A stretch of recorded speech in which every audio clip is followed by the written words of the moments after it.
Les textes liturgiques du dimanche 26 janvier 2025. Première lecture. Tout le peuple écoutait la lecture de la loi, Néhémie 8, 2 à 4 à 5 à 6, 8 à 10. Lecture du livre de Néhémie. En ces jours-là, le prêtre Esdras apporta le livre de la loi, en présence de l'assemblée, composée des hommes, des femmes, et de tous les enfants en âge de comprendre. C'était le premier jour du 7e mois. Esdras, tourné vers la place de la porte des eaux, fit la lecture dans le livre. Depuis le lever du jour jusqu'à midi, en présence des hommes, des femmes, et de tous les enfants en âge de comprendre. Tout le peuple écoutait la lecture de la loi. Le scribe Esdras se tenait sur une tribune de bois, construite tout exprès. Esdras ouvrit le livre. Tout le peuple le voyait, car il dominait l'assemblée.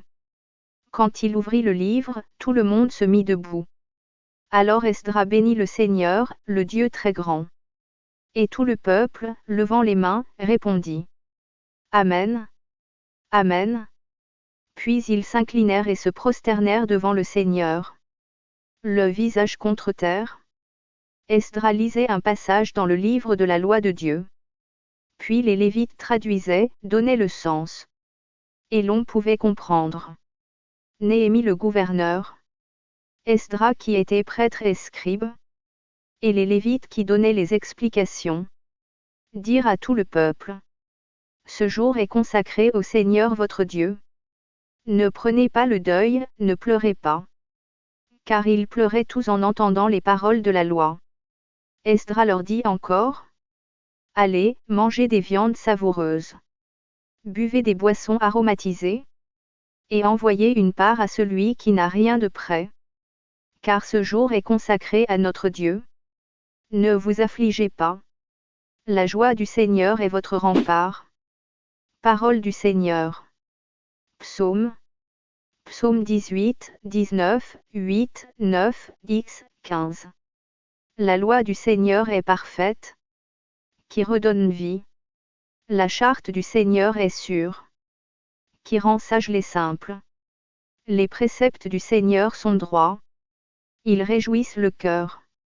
Le commandement du Seigneur est limpide. Il clarifie le regard. La crainte qu'il inspire est pure. Elle est là pour toujours.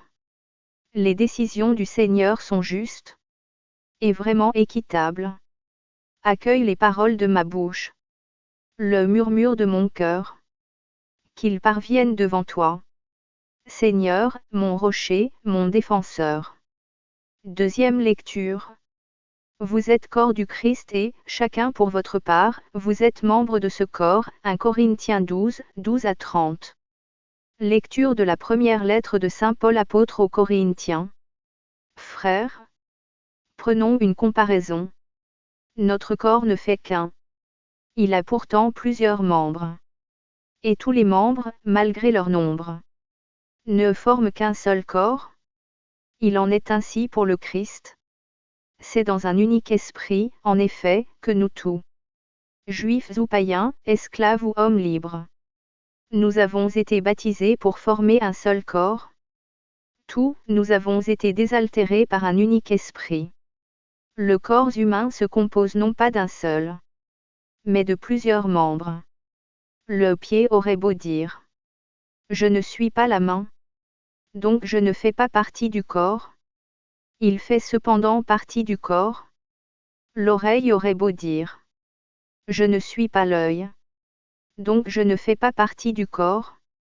Elle fait cependant partie du corps. Si, dans le corps, il n'y avait que les yeux, comment pourrait-on entendre? S'il n'y avait que les oreilles, comment pourrait-on sentir les odeurs? Mais, dans le corps, Dieu a disposé les différents membres comme il l'a voulu. S'il n'y avait en tout qu'un seul membre, comment cela ferait-il un corps? En fait, il y a plusieurs membres. Et un seul corps? L'œil ne peut pas dire à la main: Je n'ai pas besoin de toi. La tête ne peut pas dire aux pieds: Je n'ai pas besoin de vous. Bien plus, les parties du corps qui paraissent les plus délicates sont indispensables. Et celles qui passent pour moins honorables, ce sont elles que nous traitons avec plus d'honneur. Celles qui sont moins décentes, nous les traitons plus décemment. Pour celles qui sont décentes, ce n'est pas nécessaire.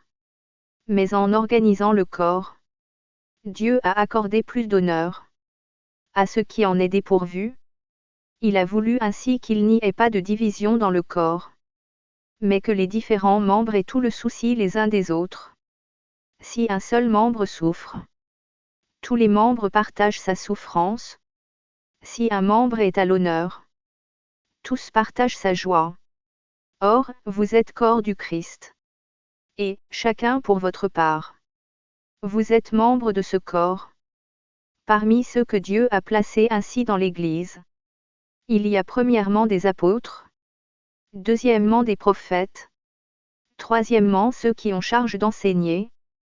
Ensuite, il y a les miracles, puis les dons de guérison, d'assistance, de gouvernement, le don de parler diverses langues mystérieuses. Tout le monde évidemment n'est pas apôtre. Tout le monde n'est pas prophète, ni chargé d'enseigner.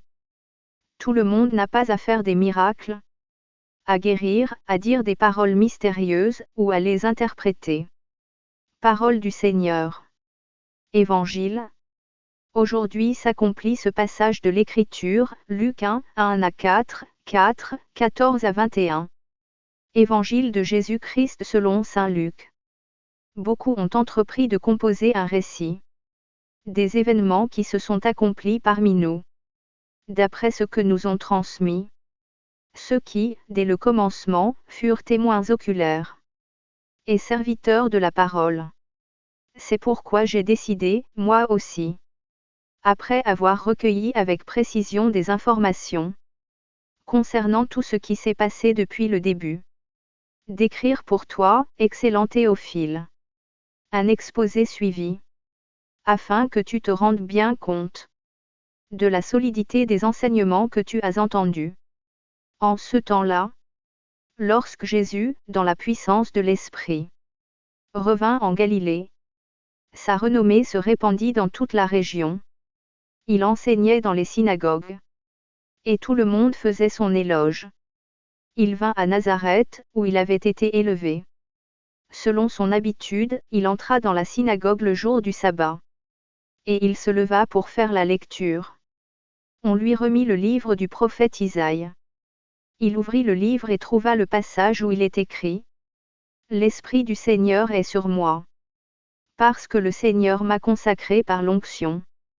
Il m'a envoyé porter la bonne nouvelle aux pauvres, annoncer aux captifs leur libération, et aux aveugles qu'ils retrouveront la vue, remettre en liberté les opprimés, annoncer une année favorable, accordée par le Seigneur. » Jésus referma le livre, le rendit au servant et s'assit.